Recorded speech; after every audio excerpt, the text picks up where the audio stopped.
many times people ask me about specific things that are popular or maybe were once popular in the fitness and health industry. For example, keto or intermittent fasting or low carb or CrossFit or whatever the next thing is at this time.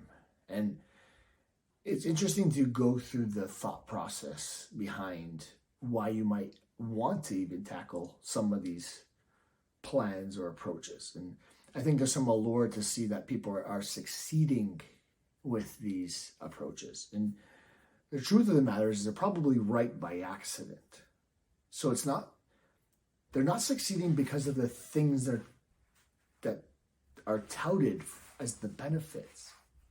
Someone who's using intermittent fasting is not succeeding because their body's spending more time burning fat.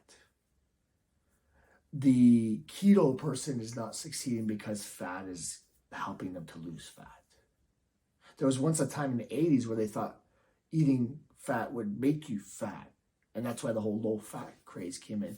Probably also something to do with the heart, like cardiovascular conditions. There was concern with fats, etc. But CrossFit, for example, maybe people thought like you work more intensely and it's going to be better for your goal. And truth of the matter is it could burn you out.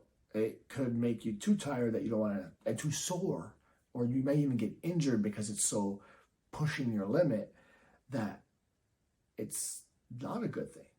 But some of these things are providing really good results, and they're providing good results by accident. They're right by accident. An intermittent faster is succeeding not because of the amount of time they're not eating, but because of the amount that they're not eating. At some point, they were eating more calories. Now they're eating less. So their body's burning that fat for fuel because it has nowhere else to get it. They're not eating enough for that to fuel their day-to-day activities or perhaps their exercise. And their body has to take that energy from their fat stores. And it's not because they're spending more time not eating. It's because they're eating less. They're right by accident. Keto people, I think it's like just like anything else where there's some sort of a rule that you place before you make a decision with eating. It's that pause right before eating that allows you to eat less. If you're cutting out food groups, you're cutting out calories, and they're right by accident. There's nothing magic about bacon. It tastes great. Nothing magic about it. Nothing magic about butter. Putting butter in your coffee. Nothing magic. Absolutely nothing. But perhaps it keeps you a little bit fuller.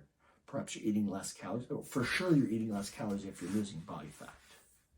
If you're not seeing any change and maybe you're even gaining weight, then that makes a lot of sense because you're adding some calorie-dense alternatives to your diet.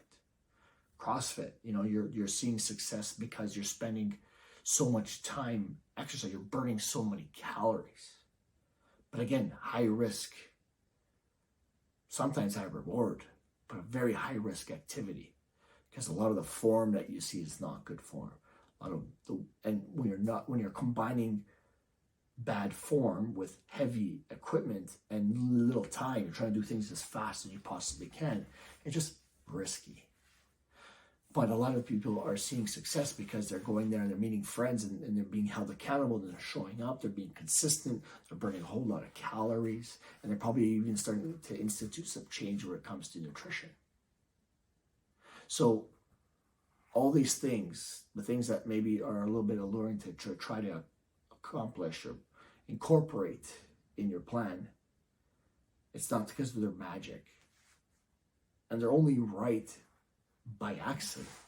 It's because something in the approach is allowing them to hit a calorie deficit, burning more calories, being consistent, whatever it is.